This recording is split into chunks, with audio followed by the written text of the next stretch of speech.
Camilla was Queen's worst nightmare but her best possible hope for royal family. Camilla, Duchess of Cornwall, was the Queen's worst nightmare but also her best possible hope for the monarchy and for her son Prince Charles, royal historian David Starkey claimed in a throwback interview. Camilla, 74, will attend the biennial Rifles Awards dinner at the City of London Guildhall today. Prince Charles' wife will be joined by Sophie, Countess of Wessex, the Duke of Kent, the Duke and Duchess of Gloucester and Princess Alexandra for the event. Camilla became the Rifles Colonel-in-Chief last year, taking over from Prince Philip, who died in April. Tonight, she is due to make a speech for the Rifles, which is one of the British Army's largest infantry regiments. The Duchess has been among the royals helping the Queen in recent weeks after a period of ill health for the monarch.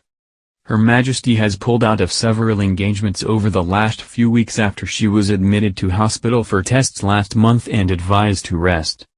Camilla was among the senior royals at the Remembrance Sunday wreath-laying service in London this month, which the Queen said she would not attend after spraining her back. Although the Duchess may be a reliable support for Her Majesty at present, she was once dubbed the Queen's worst nightmare. Royal historian David Starkey made the claim in an unearthed interview from a documentary, also claiming that Camilla was her best hope. The expert spoke for the film Prince Edward and Sophie Rhys-Jones, The True Story. The documentary was released in 1999, a year in which Sophie and Edward got married, and in which Camilla and Charles were seen together in public for the first time since the death of his ex-wife Princess Diana 2 years earlier. Mr. Starkey said, "Camilla Parker Bowles, I think, must be both the Queen's worst nightmare as a future Princess of Wales, and of course her best possible hope. If only Charles had got to her first.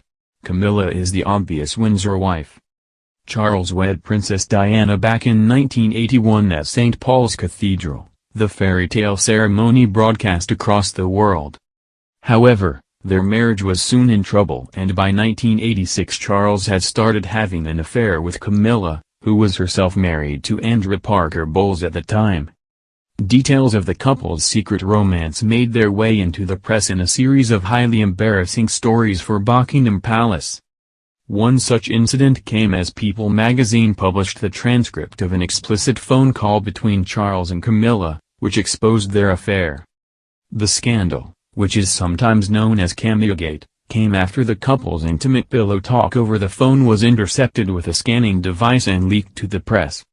Charles and Diana separated in 1992 and divorced in 1996, while Camilla and her husband divorced in 1995.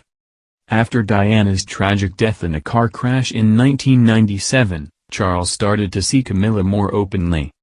Charles and Camilla eventually gained the Queen's approval for their marriage and in 2005, tied the knot in a small ceremony.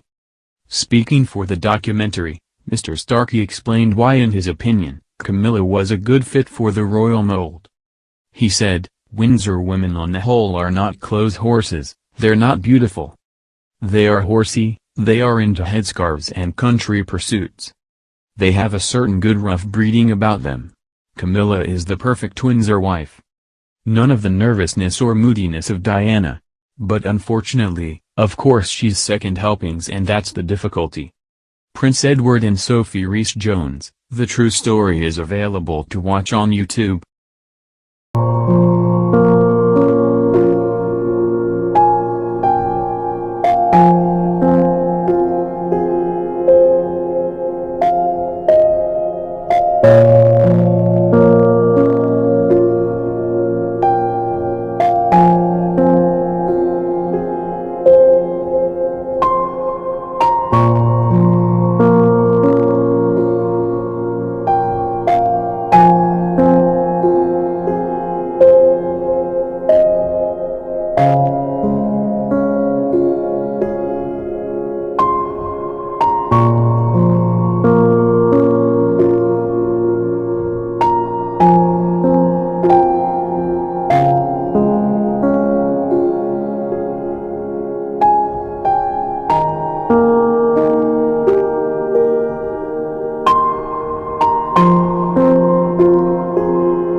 They are horsey, they are into headscarves and country pursuits. They have a certain good rough breeding about them. Camilla is the perfect twinser wife. None of the nervousness or moodiness of Diana. But unfortunately, of course she's second helpings and that's the difficulty. Prince Edward and Sophie Rhys-Jones, the true story is available to watch on YouTube.